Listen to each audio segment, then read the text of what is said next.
राहुल गांधींनंतर राज ठाकरेंकडूनही मत चोरीचा आरोप। मतांमध्ये गडबड। 2014 पासून मतांच्या चोरीद्वारे सत्ता राबवली जाते। राज ठाकरेंचा सत्ताधाऱ्यांवर खळबळजनक आरोप। ही बोगस जनता पार्टी, मतचोरीपासून सावध रहा। राहुल गांधींनी यांचा बुरखा पाडला। उद्धव ठाकरेंचा भाजपवर निशाणा। रोज म्हणतात वोट चोरी, पण या लोकांचं डोकं चोरी गेलं। आमच्या बहिणींच्या मताला चोर म्हणत असतील तर यांच्यापेक्षा मोठा चोर कोण? मुख्यमंत्री फडणवीसांचा राहुल गांधींसह विरोधकांवर निशाणा।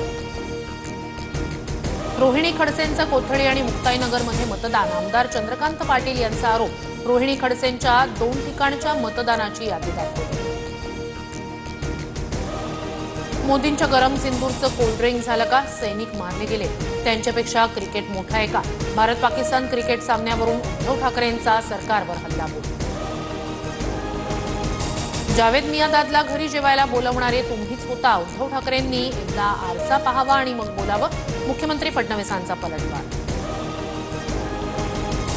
देवेंद्र फडणवीसांसह सर्व भाजप अर्धज्ञानी क्रिकेटपटू दिलीप वेंगसरकर अचानक जावेद मियाँदादला घेऊन मातोश्रीवर आले। त्यावेळी दहशतवाद आणि क्रिकेट एकत्र चालणार नाही असं बाळासाहेबांनी ठणकावून सांगितलं। राऊतांकडून स्पष्ट। शरद पवार आणि अजित पवार आज एकाच मंचावर येणार। महाराष्ट्र राज्य द्राक्ष बागायतदार संघटनेच्या कार्यक्रमाला हजेरी लावणार। कार्यक्रमात द्राक्ष उत्पादन वाढीवर परिसंवाद होणार। माझ्या पांडुरंगाला मी मटण खाल्लेलं चालतं, आम्ही आमच्या पैशानं मटण खातो, तर सरकारला काय प्रॉब्लेम? सुप्रिया सुळेंचा सवाल तर सुळेंच्या वक्तव्याला वारकरी संप्रदाय उत्तर देईल, फडणवीसांची